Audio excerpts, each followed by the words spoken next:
those 6 hours, ladies and gentlemen, between 9 p.m. and 3 a.m., somewhere in that time, Eric Richins died. Somewhere in that time, he ingested a fatal dose of fentanyl. What you will never hear after 4 years of investigation, where as recently as 2 weeks ago, they were back searching that house. After 4 years of investigation and 5 weeks of this trial, you know what you're never going to hear? Is how that fentanyl got inside it. Because there is zero evidence. To this day, by 11, you're going to see that his death certificate, that's the wrong thing. Just take it down.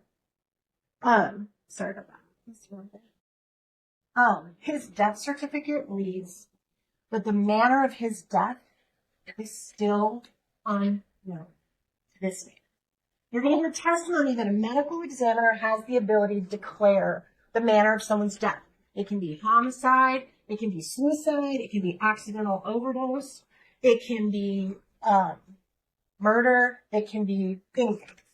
To this day, the medical examiner, the professional that's the head of declaring how people die in the state of Utah, has never been able to determine the manner of Eric Richins' death.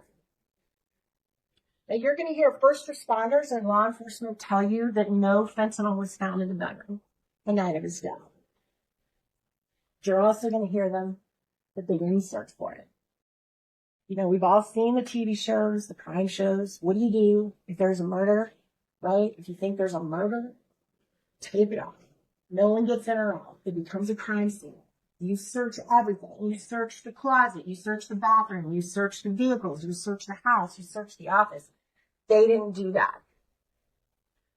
All kinds of friends and family, and you're going to see video of the people that were in the house that day. There was no restrictions on anybody. Guess what was sitting in the scene?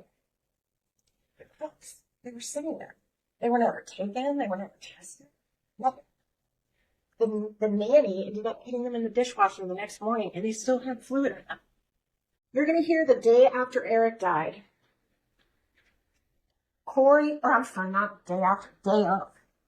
They started interviewing Kouri over and over and over again about what happened that night.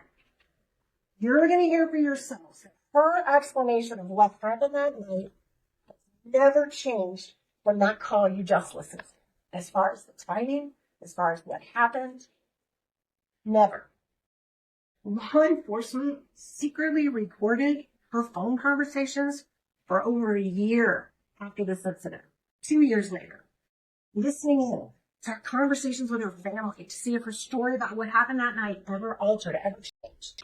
You're going to hear it never changed. You're going to hear that before Eric's body was even taken out of their bedroom, Kouri was told the body was going to a morgue for an autopsy. So within an hour of the cops getting there, she knew there was going to be an autopsy of his body. And what happens when you have an autopsy? Figure out how someone died. That's what doctors do. They test your blood. They test your bodily tissues. So she knew that. But did she tell the police or the responders or the EMS, hey guys, you might want to check on fentanyl? My husband uses it all the time. Did she do that? Because with one sentence, she could have taken all suspicion off her and made this about a drug overdose. She didn't. As a matter of fact, she could have staged a whole drug overdose scene with fentanyl pills on his stomach and everything all over the place and say, gosh, you know, I tried to get him in rehab for years and I couldn't. But she didn't. And you know why? Because she told her truth. She told her truth over and over again, and it's exactly what she told that 911 operator that you just heard and you're going to hear over and over at trial. I don't know what happened.